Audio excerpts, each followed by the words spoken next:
Hello, my name is Gavin Beebe, and I'm not really anybody, but recently I've been feeling as if God has been wanting me to spread the word more. And I don't know, I've been wanting to more recently too. I feel as if the end is coming. God's been coming to me through dreams and visions. He's been speaking to me a lot lately, and my discernment has grown a lot over the last couple of weeks. And I just feel as if more people should know about him, because he's been telling me that the end is near, the rapture's coming. I'm not sure how long we have, nobody really knows, but I doubt it'll be any longer than 3 more years. Personally, I feel like it'll be in the next couple of months, maybe a year. I'm just not too sure, but the prophecies have all been fulfilled in order for the rapture to happen. God has really been dealing with me about it lately. I'm excited though. I'm excited, and I need everybody else to be excited too. Is God coming to save us from earth is not it shouldn't be a scary thing. We shouldn't be afraid. We shouldn't be sad and wishing, oh, I wish I could grow up. I used to be like that. I used to feel. I used to be like, oh, I wish I could grow up and have a family. I sure hope God doesn't come back before then. But recently, I have found peace. And honestly, I'm hoping that He comes back. But then He also dealt with me about being selfish. And He told me that I shouldn't be selfish and wanting His return without helping others. So this is me helping others and spreading the word before He comes back. Because I do want as many people as possible to go to heaven. I want everyone to go to heaven. It'd be great. We get to worship the Lord. It's my favorite thing. I love worship. But this is me starting a channel doing Bible studies, because I know it can be hard as a Christian trying to read the Bible, or even if you're not a Christian. And you want to start reading the Bible because you feel as if the world is going to crap pretty much, and you think maybe I should find hope in a God. And well, I'd say this is definitely the right God. This is the only God. I've never done anything like this, but I'm excited to. And yesterday he showed me this verse, or this chapter really, in Isaiah. It's Isaiah chapter 51, and it's about him saving the Jews from the Babylonians. But I think there's a second meaning to it, and I think that y'all should hear about it. So I'm going to preach today, or read to you today, about Isaiah 51, him saving the Jews, which could also mean His second coming and saving us, or saving those who were left on earth after the rapture. So here we go. Isaiah chapter 51, verse 1. It says, "Listen to me, all who hope for deliverance, all who seek the Lord." So we need to listen to Him. Listen to the Lord, because He will deliver.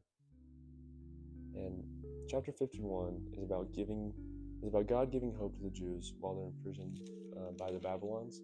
They were imprisoned for 70 years, like around 70 years, in 586 BCE.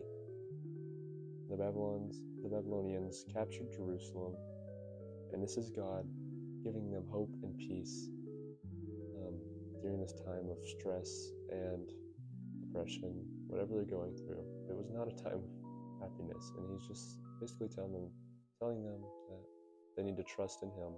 He's going to take care of them. And so this is what it goes on to say. So here we see in verse 4, it says, "Listen to me, my people, hear me, Israel, for my law will be proclaimed, and my justice will become a light to the nations. My mercy and justice are coming soon. My salvation is on the way. My strong arm will bring justice to the nations. So right there in verse 5, he's saying, my mercy and justice are coming soon. And to most people reading this, it's like, oh, he's going to bring mercy and justice to the Jews, and salvation's on the way from saving them. But to us nowadays, we're going through this war with Israel and Iran, and it just feels weird. It feels like World War III is about to start. Maybe even Armageddon, who knows. But we just have to pray and have peace that God is going to save us. I wrote here, I said, this is God saying that he is going to save his people. And he did. He saves the Jews. And I believe that he's going to save us as well. This is him talking about his second coming. And then if we go down to verse 6, it says, look up to the skies above and gaze down on the earth below. For the skies will disappear like smoke, and the earth will wear out like a piece of clothing. The people of the earth will die like flies, but my salvation lasts forever. My righteous rule will never end. Saying the people of the earth will die like flies, but his salvation never ends. And we know that in the end, a third of the earth's population will die. And so I'm just wondering, is this him, basically saying, like referring to his second coming? And because we know that history repeats itself. I had just read that earlier. And let's see, where is it? It's in Ecclesiastes chapter 1, verse 9. It says, history merely repeats itself. It has all been done before. Nothing under the sun is truly new. So what he's saying is, it's pretty obvious. History repeats itself. Nothing under the sun is truly new. So God has done things in the Old Testament, like saving the Jews right here in this story that we're reading in Isaiah chapter 51. And I believe that it's going to happen again, but with the second coming of the Lord. And so let's go on and read some more. So verses 7 and 8 talk about how we shouldn't fear other humans because they're mere mortals. We should only fear the Lord. Fearing people is dumb. A lot of people are scared though right now. They're afraid of the wars. They're afraid of what's going to happen on earth to their bodies. But I don't think we should be afraid. I think that we should be excited that this is all happening because it's fulfilling the prophecies, and Jesus is very, very likely to come save us. There's nothing more exciting than that. Getting to be with Jesus forever. It's going to be the greatest thing ever. Literally. Like ever. And so let's continue reading. Let's see. So right here, the Jews, and when I say Jews, I mean the people of Jerusalem, not the Jews as in the religion. The Jews are people of Jerusalem. And right here, the Jews are like, wake up, O Lord. Clothe yourself with strength. Flex your mighty right arm. Are you not the same today, the one who dried up the sea, making a path of escape through the depths so that your people could cross over? And that's obviously referring to when God saved his people from Pharaoh, saved Moses and his people from Pharaoh out of Egypt, and he saved them. And so the people are like, are you not still the same God? Are you not going to save us? They're doubting the Lord. And yeah, that's not very good. And a lot of people nowadays are doubting the Lord. They're like, why are you letting all this chaos happen? And that's just not right. It's not God's fault. God is going to save us. And this is what he says right after in verse 11. Those who have been ransomed by the Lord will return.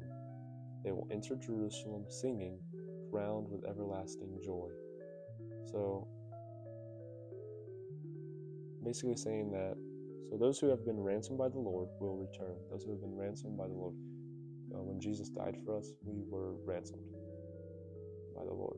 And he's saying that they will return and they will enter Jerusalem singing, crowned with everlasting joy.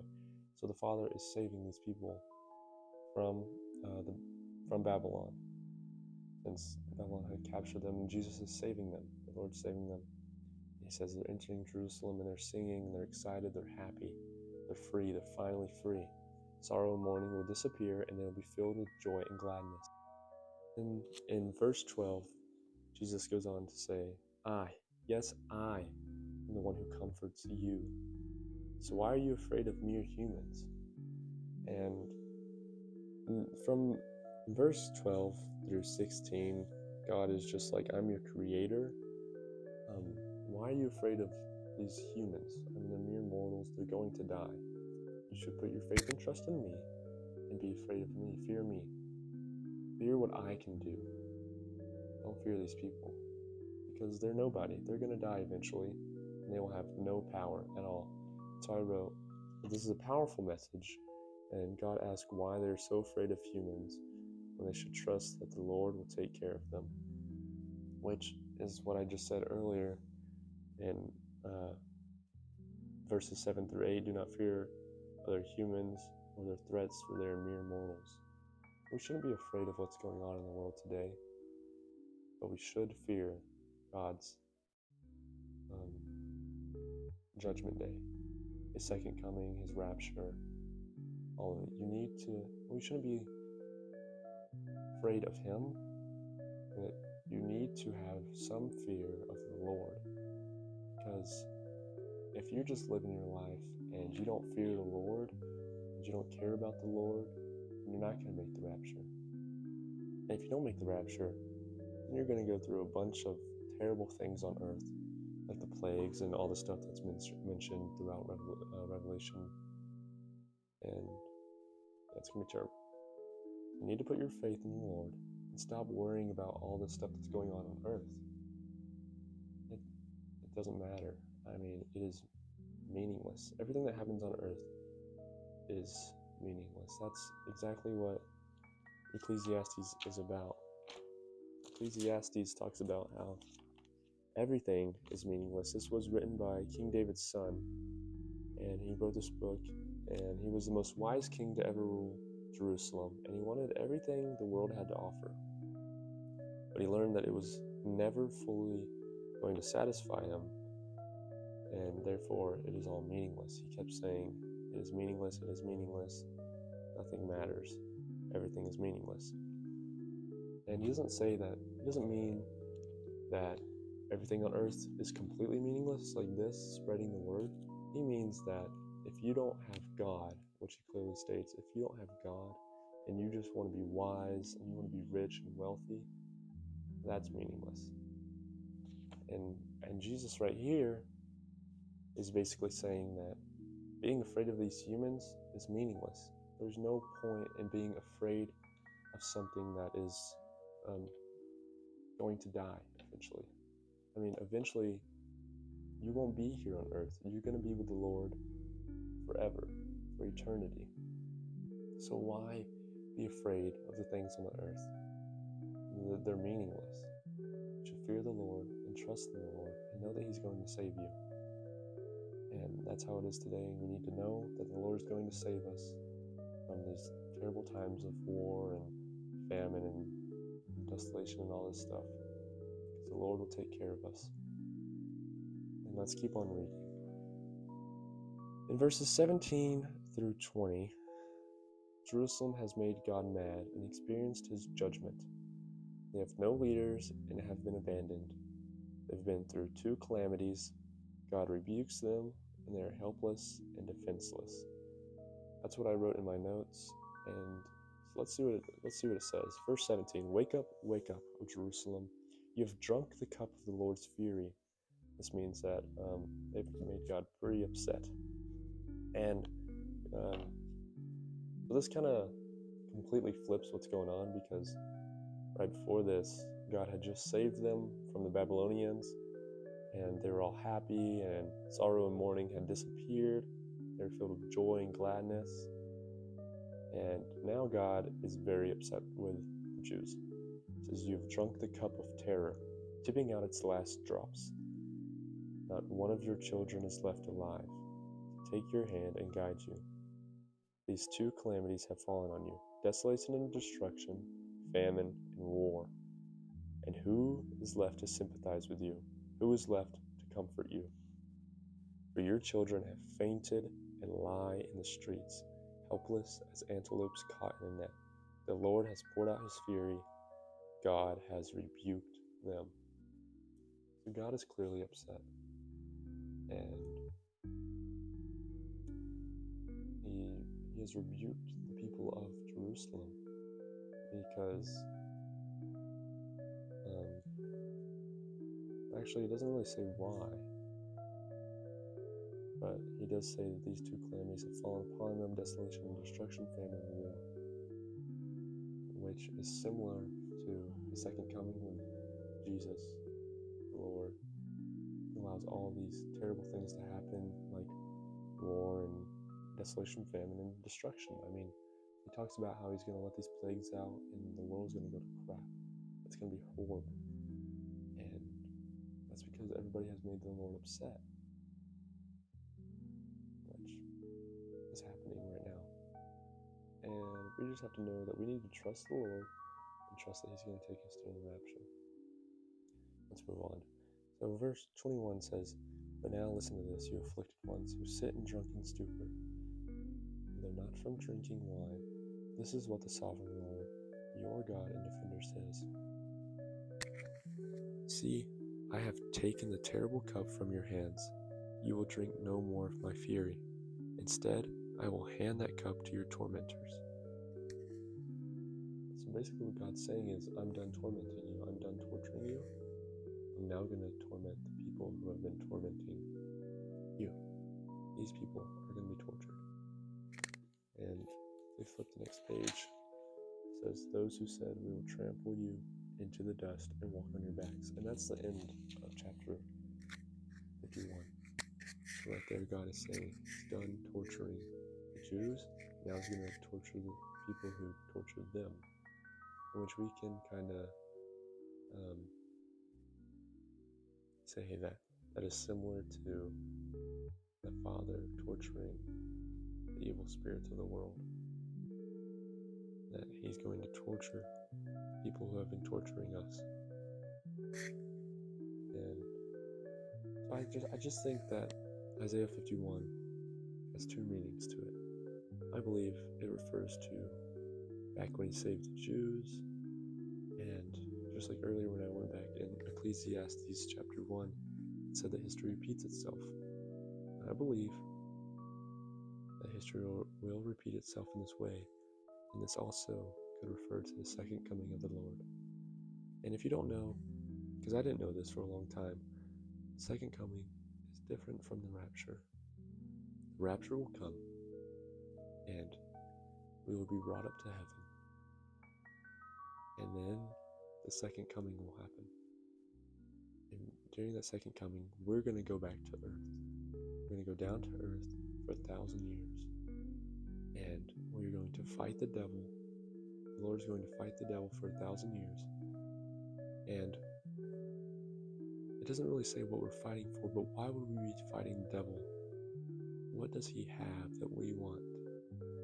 And I believe that is souls. And so the rapture will come, which I believe will be very, very soon. God's given me dreams and visions, and I've never had a dream about the rapture until last night. And it was crazy. It was just pure chaos. I mean, people were dying, there were nukes flying around, everything was on fire, there were earthquakes. And then I fell down into an earthquake and I died. I went to Sheol. It was just the realm of darkness and complete nothingness. But I could still see the earth. I was watching as the chaos occurred, and then I got lifted up into heaven. It was like the speed of light. It was like, you're there. It wasn't some slow process of us floating throughout the air. It was quick. And recently, every time I've been opening up the Bible, it's just been about the end times rapture. And I pray really hard before I open the Bible every day. I'm like, Lord, just guide me and show me something that you want me to see. And allow me to interpret it the way that you want me to, not the way that I want to. Just let your will be done. And lately, he's just been showing me a lot about the end times. And I believe that the rapture is coming soon. I believe it's coming very soon. And not enough people are prepared. We need to be. And so I'm trying to help by spreading the word, spreading the gospel. Just want my part to be done. So yeah, I don't have much else to say. See ya.